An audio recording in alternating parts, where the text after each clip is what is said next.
Wendy Nix, Greg, McElroy, Tom Luginbill, happy to have you with us. Plenty to dissect once again, week 2 of the college football playoff rankings. We will start this afternoon, though, with committee chairman Gary Barta answering the question as to why Michigan now outranks Michigan State.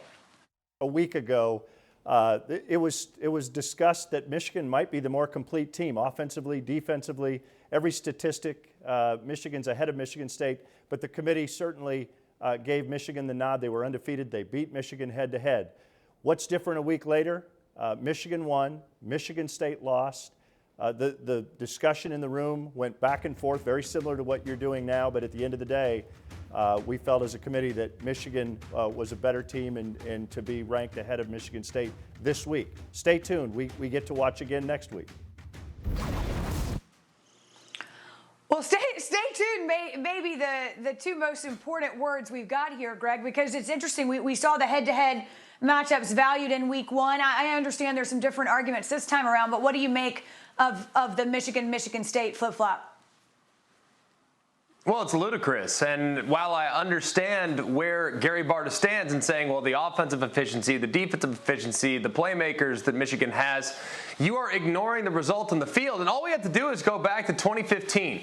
Ohio State, who was coming off a national championship, maybe the best team in college football, but they weren't playing that way. They play against a Michigan State team who beat them that day.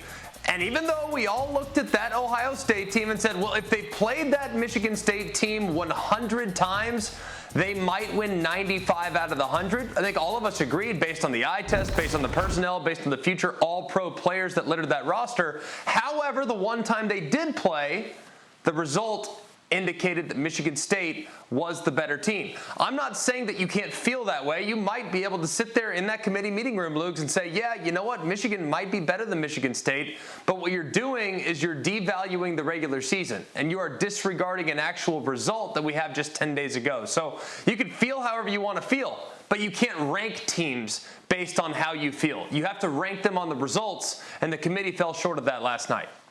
Yeah, you call it ludicrous. I call it absolute insanity. I mean, what are we doing here? Listen, I get when this is something that would have occurred maybe 6, 7, 8 weeks ago. You and I have done the mock committee before. We know how much they value teams week to week. They value improvement. So, you know, that's a different set of scenarios. We're talking about 2 weeks ago, and I just had Michigan State. So I spent a lot of time on that Michigan State game. Michigan had no business losing that game, but they did. They did. They had great players. Don't get me wrong. I think they probably got better players than Michigan State. They shot themselves in the foot. They didn't execute well. They fell apart in the fourth quarter. That's on Michigan. All right. So I can't see where they've come up with this result, especially when they didn't apply it, Greg, to Ohio State and Oregon.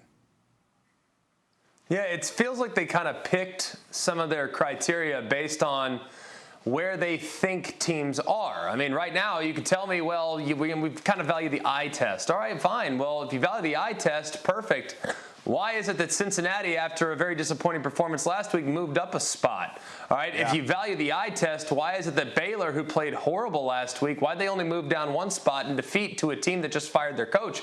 I mean, the eye test is great when trying to differentiate against teams that you can't differentiate against based on their resume and the result of their scheduling. So I just think the committee fell short of what my expectations are, but I acknowledge, too, that this is a thankless job and an imperfect process.